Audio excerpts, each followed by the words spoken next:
Sekarang kita akan belajar tentang tata nama iupak dari senyawa alkana. Oke, senyawa alkana sendiri nanti ada dua rantai. Yang pertama kita akan belajar rantai lurusnya. Untuk yang rantai lurus ini mudah sekali ya. Kalian cukup menghitung jumlah atom C-nya saja. Kita lihat contoh yang pertama. Contoh yang pertama, di sini C-nya ada 4, maka namanya di sini adalah butana. Atau sering dituliskan sebagai normal butana, N butana. Sama saja ya, ini N normal. Kemudian kita lihat contoh yang kedua. Contoh yang kedua bisa kamu lihat, di sini ada CH3 yang berada di bawah. Walaupun ini berada di bawah, tapi ini tetap rantai lurus ya, karena sebenarnya senyawa itu adalah molekul 3 dimensi. Jadi kamu menuliskan CH3-nya ini di bawah, di atas, atau di sampingnya sama saja. Ini tetap rantai lurus. Oke, karena jumlah C-nya ada 5, maka namanya adalah pentana. Atau juga sering dituliskan sebagai N-pentana. Normal pentana. Sama saja ya. Nah, langkah-langkah dalam memberi nama iupak senyawa alkana, yang pertama, tentukan rantai induk. Rantai induk itu merupakan rantai terpanjang ya. Kemudian, langkah yang kedua, tentukan gugus alkil. Gugus alkil itu bahasa gampangnya adalah cabang, kemudian beri nama. Jadi gugus alkil itu misalnya metil, etil, propil, dan seterusnya yang berakhiran dengan il. Kemudian, langkah ketiga, beri nomor rantai induk dari ujung. Oke, syaratnya adalah gugus alkil atau cabang tadi menggantung di C, di atom C, rantai induk dengan nomor terkecil. Kemudian langkah terakhir tinggal memberi nama. Memberi nama itu adalah cabang diikuti nama rantai induk. Untuk cabang sendiri harus disebutkan nomor cabangnya, kemudian nama cabang, baru kemudian rantai induk. Berikut adalah contoh senyawa alkana dengan rantai yang bercabang. Bisa dilihat di contoh yang pertama. Langkah pertama yang harus kita lakukan adalah menentukan yang mana rantai induknya atau rantai terpanjangnya. Oke, rantai induknya berarti ini ya. Langkah kedua, tentukan gugus alkilnya atau cabangnya. Oke, ini gugus alkilnya atau cabangnya. Karena C-nya jumlahnya 1, maka gugus alkil atau cabang ini namanya adalah metil. Langkah ketiga, beri nomor rantai induk dari ujung. Nah, pertanyaannya dari ujung kiri atau ujung kanan ya? Oke, ingat syaratnya gugus alkil atau cabang itu harus menggantung di C dengan nomor paling kecil. Kalau kita memberi nomor dari ujung kiri 1, 2, 3, 4, 5, maka gugus alkil atau cabang metil ini gantung di C nomor 5. Kalau kita memberi nomor dari ujung kanan 1, 2, 3, dan seterusnya, maka cabang metil ini menggantung di C nomor 3. Berarti kita harus memberi nomor dari ujung kanan. Oke, 1, 2, 3, 4, 5, 6, 7. Oke, kalau sudah, langkah terakhir tinggal memberi nama. Cara memberi nama cukup menyebutkan cabang atau gugus alkilnya diikuti dengan rantai induk. Di sini gugus cabangnya adalah metil, menggantung di C nomor 3. Berarti namanya adalah 3 strip metil. Kemudian disebutkan rantai induknya. Rantai induknya jumlah C-nya adalah 7. Maka rantai induknya adalah heptana. Makanya namanya untuk senyawa depan adalah 3 metil heptana.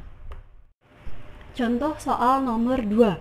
Hati-hati di contoh soal nomor 2 ini karena di sini ada C3H7 yang mana kalau kita uraikan dia menjadi CH2, CH2, CH3 atau kita bisa tulis ulang seperti ini.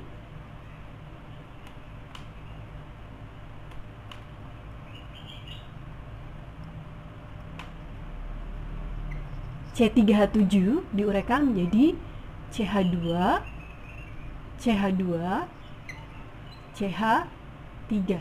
Oke.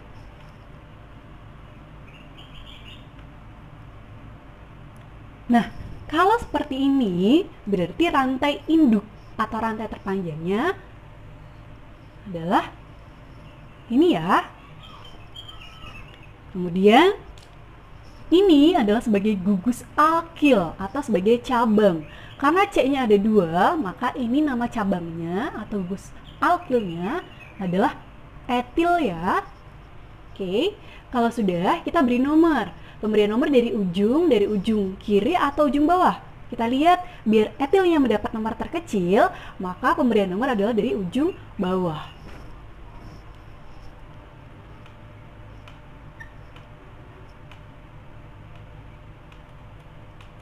Karena kalau dari ujung sebelah sini, etil mendapat menggantung di C nomor 5. Oke, kalau sudah tinggal memberi nama. Pemberian nama cukup menyebutkan nama cabangnya diikuti rantai induk.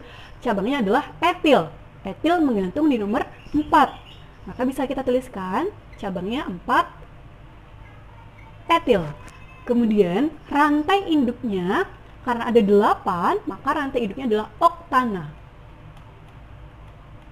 Maka nama untuk senyawa tersebut adalah 4 etil oktana.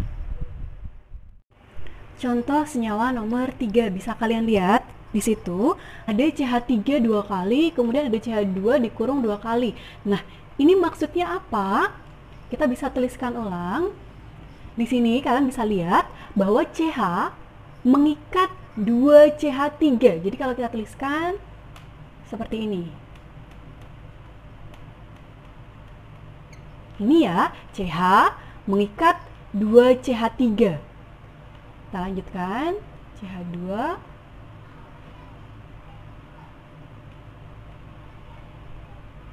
Kemudian ada CH2 2 kali, berarti tinggal kita luruskan. Berarti CH2-nya ada 2 seperti ini ya. Kita lanjutkan, CH3. Kalau kalian lihat, CH3 itu selalu di pinggir ya letaknya ya. Oke, kalau sudah, kita bisa memberi nama. Langkah pertama adalah menentukan rantai induknya atau rantai terpanjang. Rantai terpanjangnya ini ya. Kemudian langkah kedua, tentukan gugus alkil atau cabangnya. Oke, di sini cabangnya ada 2 macam. Yang pertama ini, karena C-nya 1, makanya ini nanti namanya adalah metil. Kemudian yang kedua ini.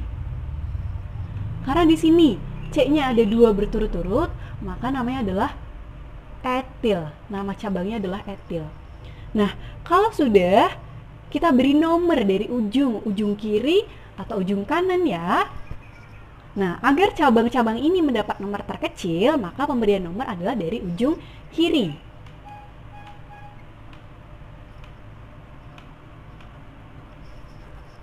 Nah, metil menggantung di C nomor 2, sedangkan etil menggantung di C nomor 4. Kemudian tinggal memberi nama. Pemberian nama cukup menyebutkan cabang diikuti dengan rantai induk. Nah, bagaimana kalau cabangnya ada 2 macam?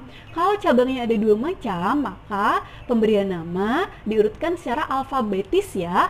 Metil diawali dengan huruf M, etil diawali dengan huruf E. Maka yang harus disebutkan terlebih dahulu adalah etil, karena E posisi abjadnya adalah terlebih dahulu.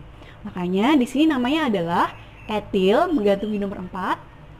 4 etil.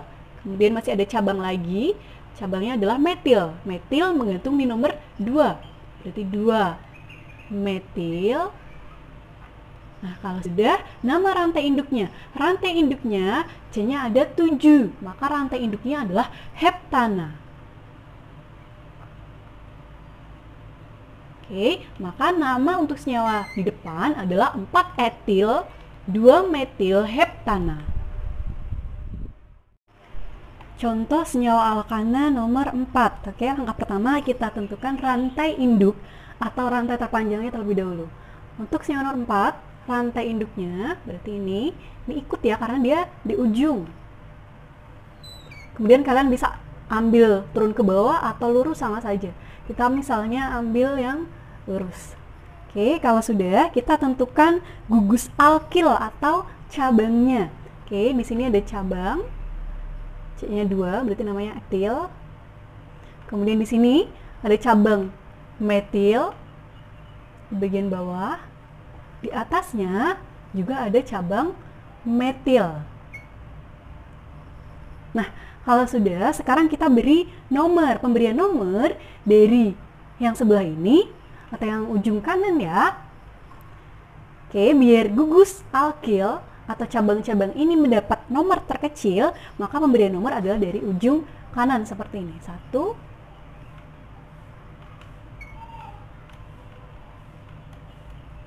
Oke, kalau sudah tinggal memberikan nama. Nama adalah cabang diikuti dengan rantai induk.